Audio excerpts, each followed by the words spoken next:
It was supposed to be just another regular meeting at the office, long, routine, and easily forgettable. The kind where everyone rushes to share updates, pretend to take notes, and then leave as quickly as possible.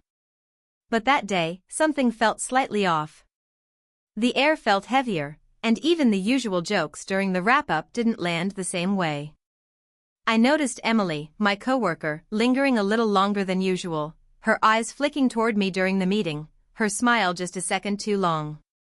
I brushed it off at first. After all, we were just coworkers, nothing more. Or at least, that's what I thought.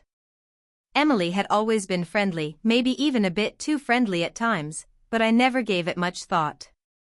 We sat across from each other for months, shared casual conversations during coffee breaks, and even worked late a few times on tight deadlines. But it was always professional. She had her own life, I had mine. So when the meeting ended and everyone began heading out, I was ready to do the same. That's when she said it, "Hey, can you stay back for a few minutes? I need your thoughts on something." It sounded innocent enough. I didn't hesitate. I shut my laptop, sat back down, and waited for her to speak. The room quickly emptied out, and within a couple of minutes, it was just the two of us. That silence, it was loud. She closed the conference room door gently, as if she didn't want anyone to notice. That's when my pulse picked up. Not because I was scared, just confused. Curious. I asked her what was up, expecting maybe a question about the project or a suggestion for a presentation. But instead of talking about work, she started with something completely different. She leaned forward slightly and said, "I've been meaning to talk to you for a while, but I wasn't sure how to bring it up." Her voice was low, almost nervous, and her fingers kept fidgeting with the edge of her notebook. I smiled politely, still thinking this was just going to be some awkward feedback or event session about the boss. But what she said next changed everything. From that moment, the energy in the room shifted. What started as a normal after-meeting chat slowly turned into something deeper, more personal, something we both weren't expecting. She opened up about things I never thought she'd share, and the way she looked at me made it clear this wasn't just about work. I didn't know how to react. Part of me wanted to leave, to avoid whatever was about to happen. But another part of me stayed frozen, listening, wondering how we got here and what would come next. And just when I thought it couldn't get any more intense, she stood up, walked toward the blinds, and pulled them shut. That's when I realized, this wasn't going to be a normal conversation at all. What happened after that changed everything, for both of us. And it didn't stay a secret for long. The moment she closed the blinds, my heart started racing. Not because anything had happened yet, but because I couldn't read what was about to. Emily wasn't smiling anymore. Her expression was serious, thoughtful, like she was working something out in her head before saying it aloud. I shifted in my seat, trying to stay calm, but my mind was spinning. This was someone I worked with almost every day. We shared emails, task lists, meetings, even small office jokes. But now, all of that felt like a setup for something much more complicated. She finally spoke, her voice lower than before. "I know this is unexpected," she said, "but I can't pretend like everything's normal anymore." My throat went dry. I didn't even know what she was referring to yet, but something told me this wasn't a random moment. Maybe it had been building up for weeks, maybe months, and I'd been too caught up in deadlines to notice. I searched her face for clues, but she avoided eye contact, instead fixing her gaze on the table between us. I tried to steer things back to safe ground. "If this is about work," I started, but she cut me off gently. "It's not about work," she said, almost in a whisper. "It's about us. Or at least, what's been happening between us lately." That's when it hit me, every long conversation, every time she laughed at my worst jokes, every late-night message that seemed a little too personal. They weren't random. But was it all one-sided? Had I unknowingly led her on? Or was there something between us I never allowed myself to see clearly? I didn't know what to say. And before I could even figure out how to respond, she stepped closer, and that's when things started to spiral. She stepped closer, and I instinctively leaned back in my chair. Not because I was scared, but because everything felt too sudden, too blurry. "I know I'm crossing a line," she said quietly, "but I had to be honest. I've been carrying this for too long." Her voice cracked slightly, like she wasn't sure if she should keep going. I looked at her, trying to process it all. In any other place, any other moment, this could have just been a conversation between two people figuring things out. But here, in this office, after hours, it felt like a ticking time bomb. I glanced at the closed door, wondering what someone might think if they walked in right now. The company had strict boundaries. HR didn't take office relationships lightly, especially ones that could create awkwardness or raise questions about professionalism. And Emily, she wasn't just any coworker. She was on my team. She reported to the same manager. Anything between us could easily turn into a messy rumor, or worse, a scandal. But it wasn't just about the office policies. There was something deeper happening here. The way she spoke, the emotion in her words, it wasn't just a crush. She had real feelings. And maybe, somewhere deep down, I had ignored mine for the sake of keeping things simple. Just then, her phone buzzed on the table. She looked at the screen and quickly silenced it, but I caught a glimpse of the name, Jordan. A name I didn't recognize, but her reaction to it was enough to spark a dozen questions. Was she already involved with someone? Was I unknowingly in the middle of something I didn't understand? Before I could ask, she looked at me again, her eyes searching for an answer I still didn't have. And in that heavy silence, everything changed again. The silence between us was thick now, like we were both trapped in a moment that had gone way past the point of return. Emily took a slow breath, as if trying to gather herself, but her eyes kept darting to her phone, even though she never picked it up again. That name, Jordan, kept echoing in my head. I didn't know who he was, but the way she'd quickly turned the screen down said everything. Something was being hidden. And suddenly, I wasn't sure if I even knew who I was sitting across from anymore. "I didn't plan for this," she said finally, her voice lower, almost shaky.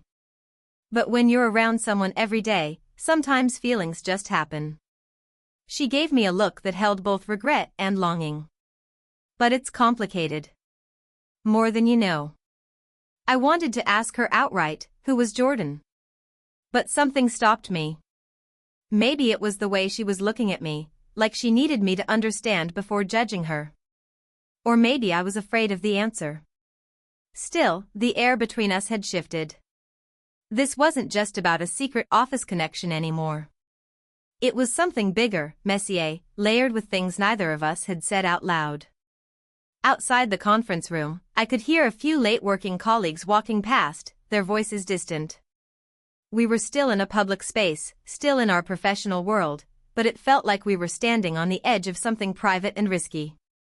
If even one person walked in right now, everything would come crashing down. Careers. Reputations. Trust. Emily took one more step forward, close enough now that I could hear the nervousness in her breath.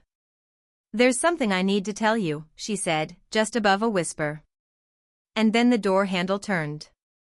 The door handle turned slowly, and both of us froze. I could hear footsteps just outside, and in that split second, my mind raced through 1,000 outcomes. If someone walked in now, seeing us alone in a closed room, blinds shut, it wouldn't matter what we were actually doing. The office gossip machine would twist it into something else within minutes. I stepped back instinctively, putting some distance between us.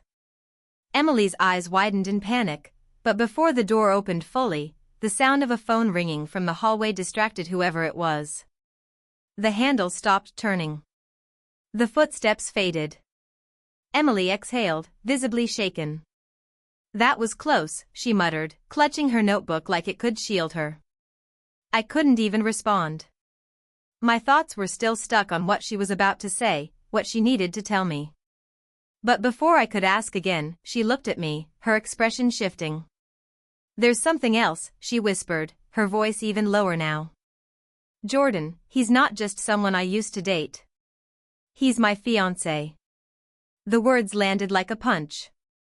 I stared at her, stunned. Wait, what? I couldn't hide the disbelief in my voice. You're engaged. She nodded slowly, eyes filled with guilt. We've been on and off for a year. It's complicated. But lately, with you, things started to feel different. Real. She was tearing up now, and the weight of everything hit me at once. This wasn't just a messy office situation anymore. It was betrayal, confusion, and heartbreak wrapped into one. Before I could respond, my phone buzzed on the table. I looked down. It was a text from my manager, "Call me when you're free. Need to talk about the meeting room access logs." My blood ran cold. Access logs? Did someone already know we were in here? Was this already spiraling out of control? Emily's face went pale when she saw the message over my shoulder. "They're tracking that," she asked, her voice shaking. I nodded slowly, not even sure what to think anymore. Every second in that room now felt like a countdown. Not just to whatever happened between us, but to the moment everything might blow up in our faces. I stared at the message from my manager, heart thudding in my chest. Emily stepped back, visibly shaken, and for a few seconds, neither of us said a word. We both knew this had gone way too far. This wasn't just an after-hours chat anymore. This was something that could cost both of us our reputations, maybe even our jobs. I finally broke the silence. We need to leave. Now. Emily nodded quickly, gathering her things. We opened the blinds and stepped out of the conference room, trying to act normal, like nothing had happened. The hallway was quiet, but every shadow, every creak of the floor felt louder than it should have. I told her I'd call the manager first, hoping I could somehow get ahead of it. Maybe blame it on a last-minute project discussion. Maybe it would pass. But before I could even hit dial, my manager's office door opened, and there he stood. His expression wasn't angry. It was calm. Too calm. He waved me over. "You two, come inside for a minute." Emily's face turned pale. I felt my palms go cold. We followed him in, sitting down across from his desk. He looked at us for a long moment, then leaned forward. "I don't care what you were doing in that room," he said flatly. "But you need to know, someone reported it." My heart sank. Reported what? He slid a printed email across the desk. It was anonymous, but detailed. Exact time. Conference room. Even mentioned the blinds being closed. My stomach twisted. Emily looked like she'd seen a ghost. That's when he dropped the real bomb. The email came from Jordan. I turned to Emily, stunned. She was frozen, lips parted like she couldn't speak. "He has access to your email?" I asked quietly. She slowly nodded. "He used to help manage my work stuff when we were together. I never changed the access." That twist hit harder than anything else. This wasn't just about feelings. Jordan had been watching. Tracking. Maybe waiting. And now, he'd taken the first shot. As we left the office, the weight of everything hit me. The emotional tension. The personal fallout. But the worst part wasn't the scandal. It was realizing someone had been 2 steps ahead of us all along. The ride home that evening felt endless. My mind was running in every direction, what had just happened, what it meant for my job, and what I was going to do next.